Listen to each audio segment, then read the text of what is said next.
স্বৈরাচার সরকার পতনের আন্দোলনে ক্ষতিগ্রস্ত হয় মেট্রো রেলের দুটি স্টেশন। বিগত সরকার ঘোষণা দিয়েছিলেন এই দুটি স্টেশন ঠিক হতে সময় লাগবে 1 বছর আর খরচ হবে 350 কোটি টাকার মতো। অন্তর্বর্তীকালীন সরকার দ্রুত সময়ের মধ্যে স্বল্প খরচে চালু করেছে একটি স্টেশন, অপরটি দ্রুততম সময়ের মধ্যে চালু হবে বলে জানিয়েছেন কর্তৃপক্ষ। মেট্রো রেলের স্টেশনগুলো ঘুরে এসে বিস্তারিত জানাচ্ছেন সহকর্মী জুয়েল হোসেন।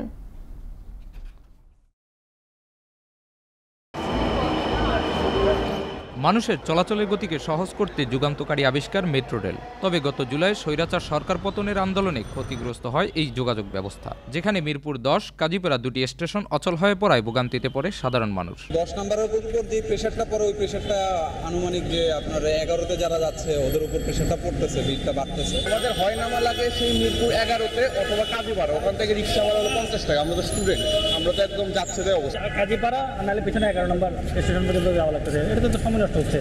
তো যত দ্রুত সম্ভব এটা আমরা চাই। এখন এটা বন্ধ হতে আমাদের সমস্যা তো হচ্ছেই। তবে গত সপ্তাহে কাজীপাড়া মেট্রো স্টেশন চালু হলেও এখন পর্যন্ত চালু হয়নি মিরপুর 10 মেট্রো স্টেশন। এদিকে সপ্তাহে 7 দিন ও কাজীপাড়া মেট্রো স্টেশন খুলে দেওয়ায় সন্তোষ প্রকাশ করেন সাধারণ যাত্রীরা। স্বীকার করতে হবে যে খুবই ভালো একটা ব্যবস্থা হয়েছে। তো আমরা যারা দাঁড়িয়েছি এর জন্য ভালো, আলহামদুলিল্লাহ। এখন খুব ইজিলি আমি চাইলে ধানমন্ডি, ফার্মগেট, তারপর যে কোনো জায়গায় যেতে পারতেছি। এটা ভালো হয়েছে।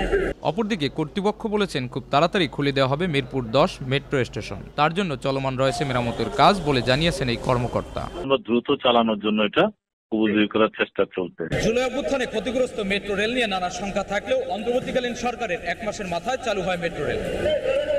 মিরপুর 10, কাজীপাড়া দুটো স্টেশন মেরামত বাবদ তৎকালীন সরকার 350 কোটি টাকা দাবি করলেও মাত্র 20 লক্ষ টাকা খরচের মাধ্যমে মেরামত করা হয় কাজীপাড়া মেট্রো স্টেশন। তবে আগামী মাসে মিরপুর 10 মেট্রো স্টেশন খুলে দেবে বলে দাবি করছেন মেট্রো রেল কর্তৃপক্ষ।